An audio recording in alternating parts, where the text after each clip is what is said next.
What's going on, guys? Welcome back to the Wi-Fi Money Podcast. I'm your host, Kyle, and we have my co-host here, Zach. And we are talking about all sorts of different topics today in the money and finance world. More specifically, we have all different types of things concerning Andrew Tate, Elon Musk, and a host of other characters like MrBeast and other people that you may be familiar with, some of their finances, and what's been going on recently. Now, there is a lot to discuss in today's podcast, especially for the inaugural podcast, and if you're tuning in, we thank you.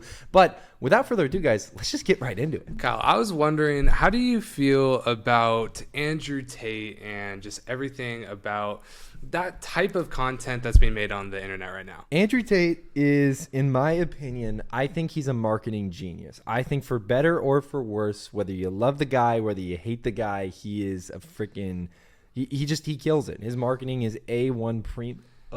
He can't be beat, because the thing is, even he is a firm believer in there's no such thing as bad press, right? Like, he will say what he wants, do what he wants, and people will talk about it for better or for worse, and that will get him eyeballs. I mean, it's obvious. Yeah, if you guys don't know who Andrew Tate is, by the way, he's basically a Playboy top G. If you guys don't know what these things mean, he's basically one of the fake gurus on the internet. But is he fake? We're going to be talking about that. Because he owns a Bugatti, right? He owns, or how does he say it? A Bugatti.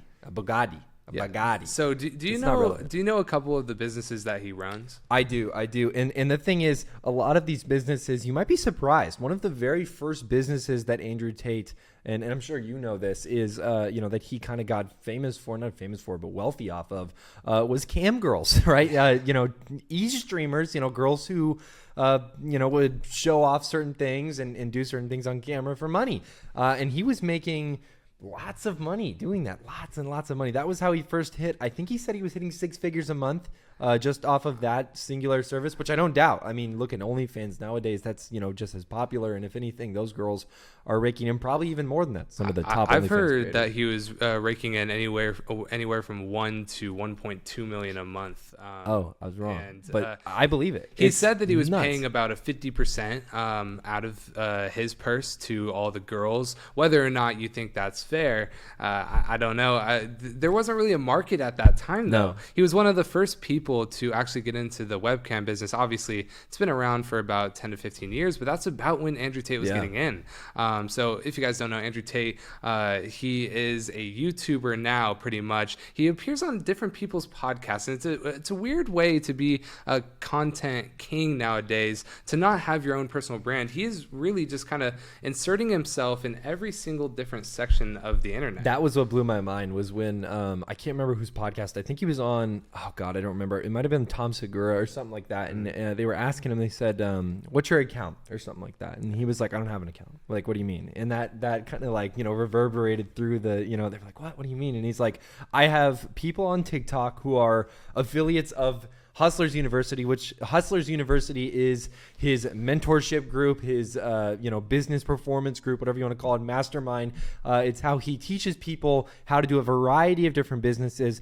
We haven't taken it. We've seen clips of it. And I mean, it seems like it checks out for the most part on certain things. I don't know how effective it is necessarily. But yeah, I think nowadays there are a lot of people that are quick to give someone the fake guru status. I really think that's a big thing going around, and I don't know if there's a difference between a fake guru and a real guru, considering we all kind of fake it till we make it. I mean, are we fake gurus? Like, is the next guy over to us fake gurus? It's like anybody who makes videos about making money on the internet now, I think there's a huge stigma that's been attached to them about, you're selling a course, you're selling a program, you're selling something, trying to, scam people out of their money. But a lot of it is honestly just bringing value to people in an effective way that also allows us to earn a living while doing it, right? To help people at the end of the day. I'm interested to hear a little bit more of your thoughts on this. I personally, the way I see it, if I take this course, and it sounds, or maybe it's not a course, it's his whole Hustlers University. Right. If I take this and I get value out of it, and maybe even if I don't make money back for the first 2-3 months, but I'm getting insane value out of it, what does it matter whether he's a fake guru? He's trying to teach people how to make money online. Now, he does get into a lot of things on these podcasts where I don't really agree with him. That's the clear separation, right? But when he's teaching people about business, how to make money online, there's 80 plus thousand people that stay in his Hustlers University and are making money allegedly. But I mean, all I've heard is good things about this university. And if people are getting value out of it, well, what's the harm? Right, exactly. And you know, you can't really call him a scammer if like you said, if he's providing value, right? Because at the end of the day, you know, what is a scam? A scam is something that you pay for and you don't get what you expected out of it. And again, you can twist that a million different ways, right? You can say, well, I paid for it and I didn't get anything. But at the end of the day, you know, a lot of these courses, right? And this is something big that you really learn once you kind of get into the finance industry on YouTube, on Instagram, on TikTok, on anything. If you're a creator or even if you're a customer of these courses, is that at the end of the day, right, if you buy a program, if you buy a course, that is on you at the end of the day to take action on the stuff that you actually learn in the course. Because, you know, principles, ideas, techniques, methods, those are only going to go so far. It's not going to literally build whatever it is you're trying to build for you. If you want to become a stock trader and a successful day trader, you have to put those practices into use. If you want to become a drop shipper, you have to practice drop shipping. You have to practice. It's like sports. It's like working out. It's like anything. Yeah, I agree. And I want to go over, since we're a finance podcast, a few of the different ways he's making money. But before I get to that, I want to know, what do you think that Andrew Tate's net worth is? Now, I've come across a number, God. And I'll tell you if you're close or not. Leave a comment down below what you guys think Andrew Tate's net worth is. But what do you think? 60 mil. 60 million? 60 million. So Andrew Tate says that he has a net worth of 350 million. Yeah. So I don't know about that. Yeah. I don't know. Hey, and we'll talk about some different ways that. Does he mean by net worth? Does he mean earned over time, like his whole life? Like I've earned 300. Because so net worth is assets minus liabilities, right? Okay. So right. If we're going from like an accounting, this was on the Dave Portnoy podcast. If you guys don't know, great podcast, BFFs pod. But shout out Davey. Basically, Dave said, hey, what's your net worth? And he's like, well, that's hard to quantify. And he said, okay, if you could sell your businesses, if you could sell everything and be liquid, what do you think you'd have? And he said if he's able to sell Hustlers University and some of his other businesses, then he would have around 350 million. Now, he says that he makes $100 million a year. So let's try to figure out how he gets to the bottom of that. He has 5 businesses. He has his casino, his webcamming business. Don't know if that's still operational. He has OnlyFans management. I don't know if he does that. Is doing he might have just so it just kind of parlayed into that. Transition. That's a perfect in. Yeah. Yeah, he has Hustlers University, which we were just talking about earlier, where you pay $50 a month to be in that. Right. And then he has something called the War Room for $300 a month. And the War Room is kind of like the upsell from Hustlers University. I didn't know if you knew that. I did not. And yeah, so all these people get to go and be with Andrew Tate or something. Is it like an in-person mastermind? Apparently there's in-person masterminds. Okay. Here's the thing: is Andrew Tate does not run all this by himself. He has payroll, he has expenses. So how does he get to $100 million a year? If he's only making 48? I mean, how much do you think he's in expenses at least every year he's putting out? I think he's probably making like a 50 to 60% profit margin. So I think that it's got to be high. Most of these businesses do not cost anything to run overhead wise. I mean, I don't know about the casino thing, but everything else is like. Yeah, well, I think he has a massive team, and he has a lot of expenses. Apparently, he has like 20 armed soldiers outside of his house. Is that true? That's what kills me. Yeah. He's got the armed compound in Romania. He probably has like 5 to 10 bodyguards, but like armed soldiers. He's got I don't know about that, but I mean, he says he has friends in the police. He gets police escorts, and like, you know, he knows all kinds of people and everything. We aren't making any statements about you, Mr. Tate. We actually are big fans. But seriously, either way, it's fun to look at, and it's fun to kind of look and see like whether or not any of that is true. But yeah, I think like per year, right? So if he's bringing in a 60% profit margin, he makes $4 million off of his $50 like tier allegedly. Oh yeah. So that's 48 million month, per month. So that's about 48 million a year. So that's still only 48 million for the year. Now that's not even taking in platform fees, which are probably like 5 to 10%, and then expenses. Right. So that's still only like 24 mil if you really think about it. So where is he getting these other 75 million from? Casino. The casino. It could. I think it's a casino, bro. Have you seen those kids? The Roulette kids, I'm not talking close to the mic. The Roulette kids, do you know how much money those kids make? Or I don't know. Again, the guys who are behind Stake and Roulette, I mean, they got partnerships with Drake and everything, but those kids are making ridiculous amounts of money. Is it legal? It's in a gray area, but either way, I mean, internet money or Wi-Fi money is here, and it's very much alive and well. Yeah, so that's kind of why I wanted to bring up Andrew Tate on this first podcast, is because it is the podcast is called Wi-Fi Money. We want to talk about different ways people are making money nowadays. So yeah, I think that was kind of arguably in the finance make money online niche. I would argue that he is kind of one top of, if G. not, yeah, he is top G. He is really top G. Speaking of top Gs, we actually should talk about the top G himself, Elon Musk. Yeah, so Elon Musk basically made waves in the past week. When is he not making waves? Yeah, he's always making waves in the crypto sphere, making everyone in the government mad, no matter what. Every political party under the sun is upset with him. Yeah. Everybody who's not in the political party is upset with him. Everybody is either upset with him or loves him to death. It's either way. So right? Elon Musk, he has a lot of money, right? Of course. Yeah. Of course. So, richest man in the world. And he has about $230 billion that he wanted to give away to charitable organizations. Are you aware of this? I'm vaguely aware of this. I remember reading the headline. And he wants to do it over a span of time, not all right now. Right. But he wanted, hey, I want to set aside this amount of money, and of his Tesla stock was included in that money, and he said, hey, I want to be doing charitable things. Right. So he has a team around him, an inner circle of sorts, and that inner circle was invaded by a ex-Russian professional gambler. Did you know that? Yeah. So what? Basically, this guy came along, and Elon Musk took a liking to him. And this guy was a professional gambler, probably retired because he lost all of his money. No background in finance or anything, and Elon Musk just took a liking to him. And you know what Elon Musk wanted him to do? What? He wanted to have this guy take basically complete control, not complete control, but like a lot of advisory power away from his inner circle, and just be Elon Musk and him to do their charitable work. What? Yeah, so the inner circle didn't exactly like that. And this is what kind of made waves. No one really knew about this until the past couple of days. And Elon Musk, apparently his inner circle said, hey, you should not be doing this. It's a terrible idea. This guy's a gambler. He has no prior knowledge in finances. Right. And then Elon Musk said, no, I really like this guy. So he said, hey, let's just start him out and have him be in charge of about $5.7 billion for their charitable work that they want to do. And so, yeah, that's how Elon Musk had a gambler basically invade his inner circle and stir a lot of things up. His inner circle, imagine you're in that inner circle. What are you thinking when Elon Musk says, hey, I want this gambler to take basically the whole budget for what I want to do?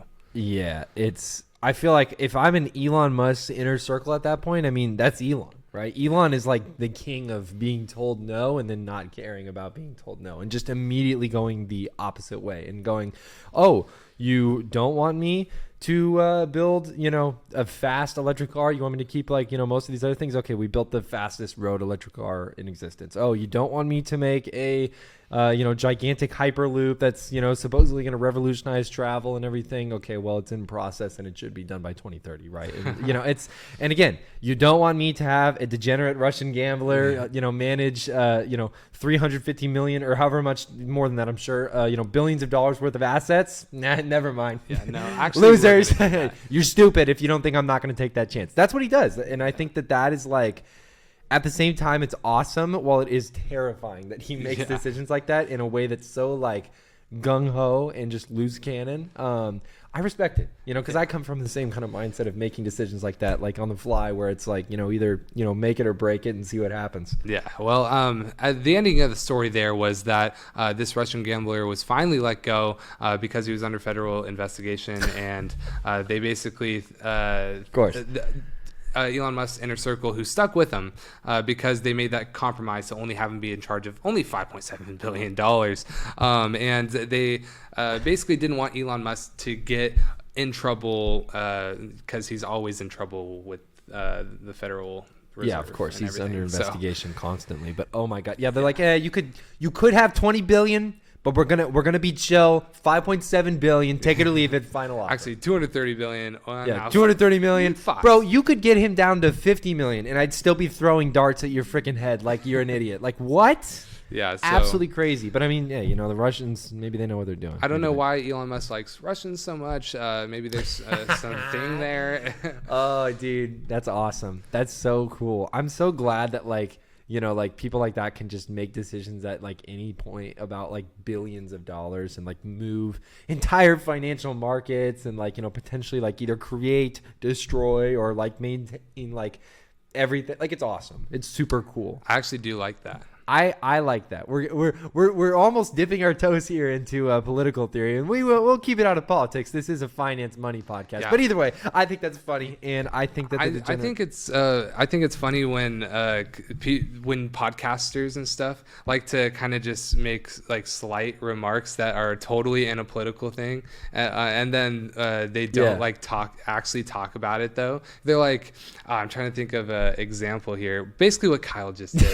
Basically, what Zach. And then no, but when you seriously, bring it up, when you bring it up, they're like, "Oh no, I wasn't actually talking about it." But it's just like, "Oh well, you actually made the comment." The one dude who like never shies away from that is like Joe Rogan. Like, Joe Rogan will just say it. Yeah, he'll say it. Ludwig does. He plays for both sides. He goes on both sides. Ludwig, shout out Ludwig. No, Ludwig will just say like this is stupid. Well, I was gonna say something that will get demonetized. Yeah, no, we don't want to get demonetized. But either way, yeah, he just slightly gives his opinion though. He does what you just said. Oh, that's you're like, I love when our government like, can isn't that just so do cool? this, and then they're like, okay, moving on. Anyways, and Joe Rogan will be like, okay, let's have a 30-minute discussion. Yeah. All right, but anyways, let's talk about. Did you see that ape that like ripped that guy's arms off? That was exactly it. There we go. We just replicated the moment. We're going Joe Rogan mode at this point. Anyways. MrBeast. Yeah, okay. Out of left field. But MrBeast ends every single month with $0 in his bank account. How is that possible? How did that come to be? And why is how many? He has 100,000 subscribers, or what? 100 million. 100 million subscribers. How does a guy with 100 million subscribers? How much does he make? He makes like, I believe, anywhere from 5 to 10 million a month. How does the guy who makes that much per month? He's making millions and millions and millions and millions of dollars per year, end up with $0 in his bank account. And this was something that Zach and I were talking a lot about off camera a little bit ago, because this like blew our minds. We're YouTubers. MrBeast is a YouTuber. So his story and kind of the certain strategies that he employs, it's a lot of stuff that we can relate to. But what he does and the obsession he has with his craft is just like no other. Like, I mean, and I'm sure you're much more educated about a lot of the stuff that he does, because I know you watch more podcasts about him, more podcasts in general, I think, than I do. But either way, I mean, what do you know? Like, it's so the thing about MrBeast is I've watched 5, 6 2-hour podcasts. I've only seen the Joe Rogan one. Guilty. Have you watched all the way through? I have. Oh, that's a first for First for me. Zach sends me videos all the time, and I'm just like, not even calling in Samir. I did watch. Oh, you know what? Okay, I've seen two videos. Anyway, so I've watched a lot of MrBeast podcasts, so I know like basically everything about him. No, I'm kidding.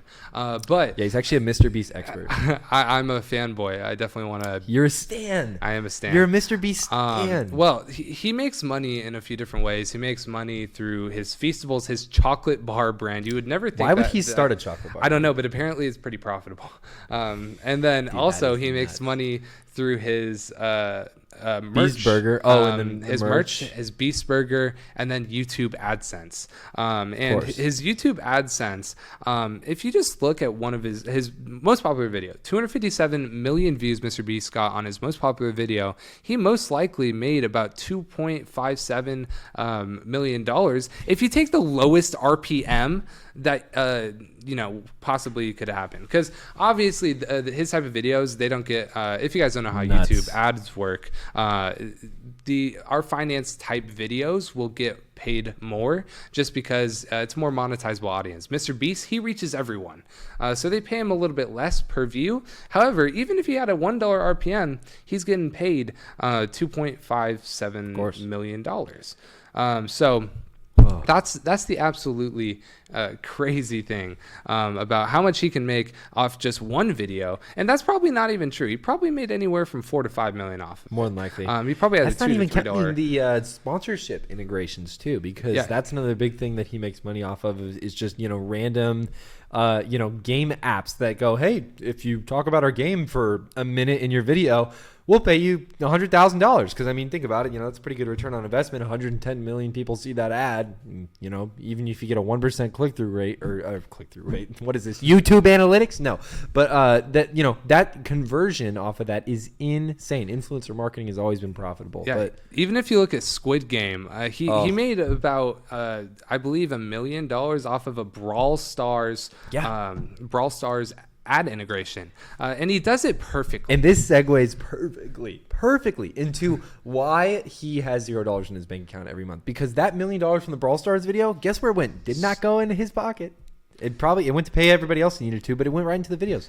Here's an interesting thing too, is something he said on these podcasts as well, is that he actually doesn't get paid by these people before the video. So he finances, the reason he has $0 in his bank account is because he finances the video with the money in his bank account, and then he knows he's going to get paid later for it. With Brawl Stars, he's like, yeah, I'm going to get $1 million, but it's going to be after the video is out. They're not just going to give him the $1 million before the video is even posted. Of course. You need to post the video, then they'll give them the $1 million. But then with that amount of money, it's going to take a while to clear and actually get to him. Oh yeah. So literally all this has to happen in about a month to 2 span where he's not even getting paid yet. That's how all of his account always goes to zero. He spends all the money in his account. He's like, oh, we got $100,000 left. Okay, let's give it to these 10 contestants to make them leave the game quicker so that we can speed up this process. Like, he literally that's the way that MrBeast thinks. He's burning it at that point. MrBeast burns money. You heard it here first. He actually did it in a video. It's fake money though.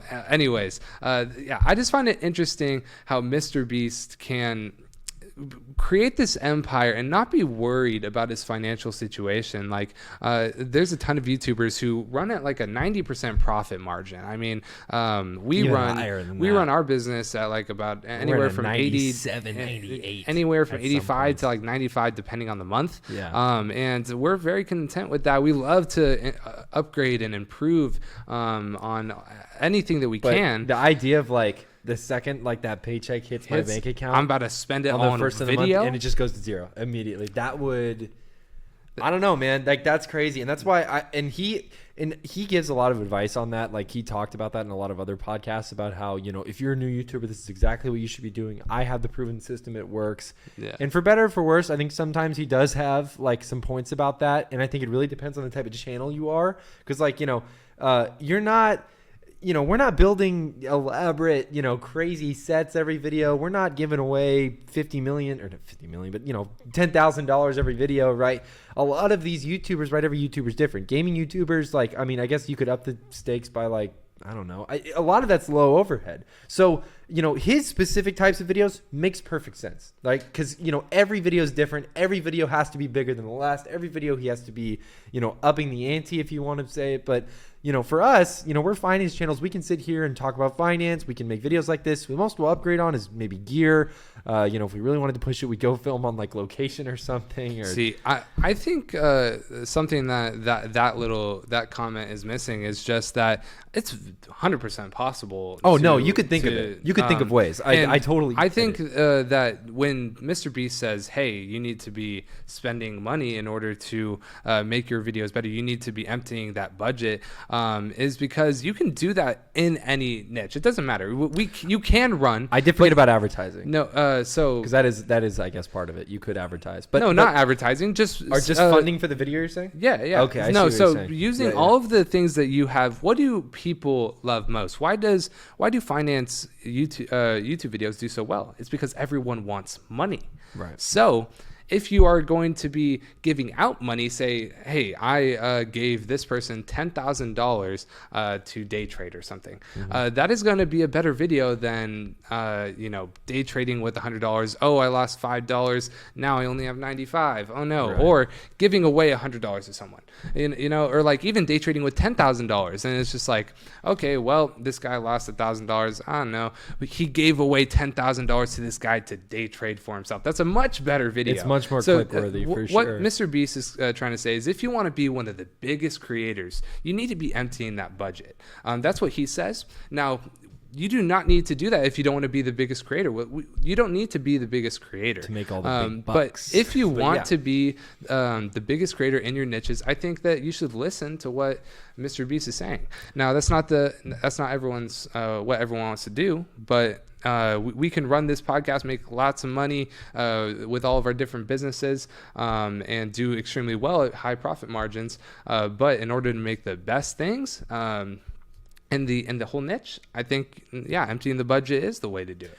It is. And, I think there's a lot to be said about living life on like the edge of existence where you are like barely subsisting, barely surviving. Like I remember I was, I was kind of like just kind of sitting there the other day and pondering thoughts and everything. And I kind of thought, I was like, what would happen if like just like the floor like broke out from under me right now, like in my life, like, metaphorically speaking, if everything just went, gone like that and nothing existed anymore, what would I do? And it's like the at instance, right? Well, it, like MrBeast says, right? You dump all the money out, and he puts it all back in the videos. What happens when, because it forces you to make things work beyond, okay, now you have funding for these videos, but now you have to make everything work, right? Yeah. Now all of a sudden, guess what? Rent's due in another month. You have nothing in your bank account. You have everything to make up for, and then some, in order to not only make rent, but to make the next video the next month, right? So, forcing yourself to make things work is I think it's such a hard art to learn, because you have to really put yourself through turmoil. You really have to throw bricks at your head, for a good year sometimes, and to take the pain and take the lessons that come with the pain, and then use those in order to push forward and better yourself in your business, in your life, in your fitness, and whatever it is you're working at, right? Yeah, and I agree with everything you were saying there. That's why I think when people throw caution to the wind and, they say, hey, I'm going to pursue this, like, and say it's YouTube, this YouTube thing, or say it's e-commerce, this e-commerce thing, and I'm going to move out, and if I don't do well, I'm not going to be able to make rent. You're going to be working much harder to make sure everything works and that you're making money than if you're sitting in a, cushy, like, oh, I have $100,000 in my bank account, it's just never, or I'll be able to buy a house in 2 years, and I can live very frugally and just never spend money. I think that if you're spending money and kind of living on the edge, like you were saying, you're going to live a better life, and you're also going to be working harder in order to make sure that you have the things that you most first off need and then want in the future. There's growth, right? Like there's more growth there, because when you're comfortable, when you're living at home, like, that was the thing we talked about, I think, a lot before, moving out. We recently graduated college, for those of you guys who don't know. And the second we graduated college, we're like, all right, let's move out. Like, let's go get our own place. Cause if we didn't, again, it's not like we had to move out. Like, our parents, God bless them, they were very, very nice. And we're like, you guys can stay if you want. But again, like, it's up to you guys, right? That's your decision. We wanted to get out because, we wanted to scale this business. We wanted to scale all of our businesses, and we wanted to make things work and be literally forced on a month-to-month basis to make things work, because we had to buy food, pay rent, and do stuff like that. And sometimes you need that push in life, whether it's painful or it's not painful. And we were blessed to be able to even, have the decision to make. A lot of people don't have that decision to make, right? Which is, again, but there's a lot of really awesome and cool success stories from those instances as well.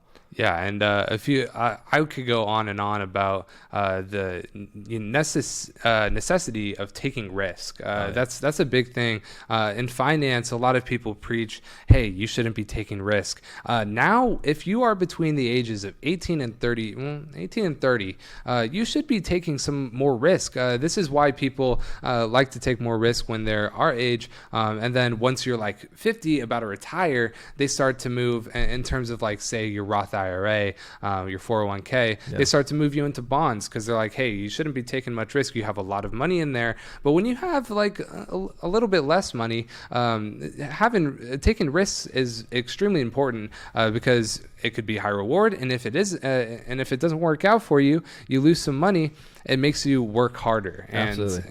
I think that's a massive thing. Taking risk. There is risk in doing the businesses we do, and we reap the rewards sometimes, and sometimes our businesses fail, and we have to move on and is life. Do new things. Such is life. Have you ever heard of asymmetric bets? You know what an asymmetric bet is?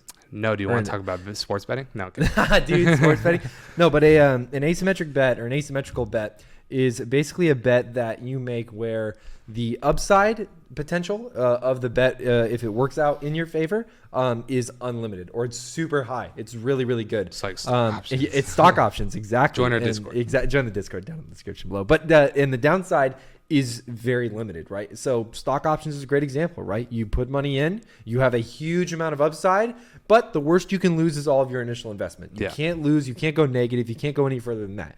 Asymmetrical bets are, in my opinion, one of the most effective tool in your early 20s into your 30s and even later in life and even beyond that, to not only leverage current capital or assets that you have in order to increase those assets or capital or just get into a better position in life, but also to, reap the rewards, right? Because the goal here is that, you have a little bit of capital, you have a little bit of something, right? Whatever it might be, you have a little bit of something and you want to get here. To get there, you have to build a bridge, right? And building that bridge is going to cost, materials, right? You have to build the bridge to get there. If you can build the bridge and the worst that happens is that the bridge collapses, you can always build the materials and get another one. That's kind of another good example of an asymmetrical bet, right? The worst that happens is that the bridge fails and, maybe you're walking across it, but either way, you can get into a million different little, details of this, but I am a big, big believer in asymmetrical bets. Crypto is a really good example of this. There's a lot of, cryptocurrencies. It's like, you buy Shiba Inu, you buy $500 worth and it shoots up 25,000% and now, you're $100,000, $200,000 up in profit. Yeah, so I never really considered what the actual term was, but yeah, I think in life, if you're making all these little bets that aren't life changing but have massive upside, that's where you're in a sweet spot where you can gain a lot of net positive from that. Absolutely. An interesting thing that I know about, do you know what an angel investor is? Oh yeah, of course. So an angel investor, if you guys don't know, is someone who just invests in new startups. And an interesting thing that I found out, angel investors, they don't just go into one or two or three projects. Apparently they write anywhere from $25,000 to $100,000 checks, even if they're worth like $100 million. They only write anywhere from $25,000 to $100,000 checks, and they do it over 20, 30 different companies. Really? Because they think, hey, 1 out of every 5 of these is going to hit. Right. Except for maybe 1 out of the 20 is going to hit massive. Maybe it's Uber. Maybe it's like literally something where they're going to have Tinder. It's, Airbnb. It's one of these massive $100 or billion-dollar companies that they're now going to have a 10%, 15%, whatever it is, 5% stake in. Example of it. Where they're going to make millions, if not in the hundreds of millions of dollars. So that's an interesting thing that you bring up about asymmetrical bets. It's like if you caught Facebook, when Facebook was being invented in Mark Zuckerberg's dorm room, like that is a great example of that. But yeah, big fan of that. And just overall, just to kind of wrap up. I wanted to ask you a couple questions. You have a couple more questions. Yeah, so he didn't know about these. I thought it would be better if I asked you. Perfect. So I love it. I'm going to ask you 3 questions. I'll answer them too. Okay. And the first question is going to be, what is your biggest unnecessary purchase that you ever made? I can go first to give you a little bit of time to think. My biggest unnecessary purchase that I ever made was going to see the Rams when I was in Flagstaff, Arizona for school. I went to Northern Arizona. I don't care if you guys know where I go or where I went. And I literally on a Thursday night was like, hey, I'm just going to go home for the weekend and go to the Rams game. These tickets were $1,000 plus $200 for parking. All in on the event, I believe it was $1,200. So that was a very unnecessary purchase. Even at that time, we were doing pretty well, but we didn't have everything figured out to a T, and making sure. But Right. I loved that experience. It was very unnecessary, but I would do it again. I would do it again. Of course, because you had fun. Yeah, and you liked it. They won. If they would have lost, then maybe I'm singing a different tune right now. But that's my biggest unnecessary purchase. Do you know yours? Yeah, and you probably know it too. But so I kind of taught myself how to DJ about like a summer ago. Knows where this is going. And I bought a really crappy little like $50-$60 turntable off Amazon, and that was like what I was learning on. And I was not good at all. Like I was barely kind of understanding how to mix and like go back and forth between tracks. And being the guy that I am, I'm kind of I'm a big gear guy. I like having like the best of the best gear. This microphone's mine right now. We have great gear. We have great gear. We're both gearheads. We love having really good gear, whether it's camera gear or whatever. But either way, I was like, you know what? I need a better turntable because this turntable, it's not really suiting my needs. Even though it was like I was already over my head with a $60 turntable. So I get the bright idea to go, let me buy a more expensive turntable. And of course I go, what's the best turntable that you can buy? It's like $1,000 Pioneer RDX or RX or something like that. I can't remember the name of it, but that was something like that. And I, look at it new it's like $2,000. And I'm like, okay, that's a little much. I'm making the, in my mind, I'm like, okay, I'm making the very educated, like well thought out decision now. So what do? I go to like the sketchiest website in the world, like the sketchiest website in the world. And I go find a listing on there. They, for whatever reason, have $500 off. It's only $1,500 on there. It's used. It is used. Wait, it was $1,500? It was $1,500. I thought it was $1,000. Oh yeah, no, it's not $1,000. It might have been $1,500. I think I made $1,000 on it because I lost 15 or 500. Either way, so I'm like $500 off because all the used ones on eBay I think were like $2,000. I don't think I was new. They weren't selling new at the time. But yeah, I was like, damn, that's a good deal. Let's go. Let's take it. So from the sketchy website, I put my credit card details into it. I had no idea what was happening. I looked them up. They were like a real little music recording shop in LA. I'm not going to name them obviously, but I bought it and then I'm like, all right, cool. And I order it. Wait a little bit. It gets back. As I was waiting for it to arrive, I think everybody that I talked to about it was infuriated with me. Well, I talked to Zach about it. He was. I talked to my girlfriend. I did play it down. He's like, oh, it's like, yeah, it was like $1,000, like, which at the time was a lot. I mean, I know we're that's for watchers that might be a lot, of course, but like at the time, I mean, that was a good amount. That's a good amount still. Like we didn't have, and I did play it down. I did I was gonna like, it's not that big deal. I'm like, think about how cool it's gonna be, the memories, and then and then my girlfriend was upset about it. Everybody was upset about it, and it gets there. I open it up. It's in awful condition. It's got like scratches everywhere. There's like parts of it that just are all like banged up. You can tell whoever used it before did not take a good job of taking care of it. And about 3 days later, after owning it, I go, I'm in over my head. This is even more complicated. I don't know what I'm doing with this. And this is just like I should not be doing this. And so I immediately start looking into returns, right? I'm like, all right, can I return this? Like, how can I return this or whatever? Like, please or whatever. No returns, right? And I'm like, oh my God. And so I'm like, all right, well, I have to sell it on eBay. So I put it up on eBay. It takes a month to sell because this thing is huge. This thing is literally probably about as big as I'm holding right now to this table, and it's deep and it's heavy. This thing weighed I want to say it weighed like 70 pounds or something like that, or 60 pounds. It was heavy. So the shipping was going to be massive. It was going to be ridiculous. I finally got some lucky schmuck on eBay to hit me up and go, hey, I'll buy it from you. Here's like, however much or whatever. Just make sure it gets to me this day. I'm like, oh, thank God. I had to make a custom box just to ship it out. It was a nightmare. But it taught me a valuable lesson. Think about things before you buy them, number one. Sleep on it, right? If you have a big purchase that you're thinking about making, take like 3 days to make the purchase. And even then, talk to people about it, right? Because I didn't really tell anybody about this. I kind of just he just pulled the trigger. Just pulled the trigger. Nice little impulse buy there.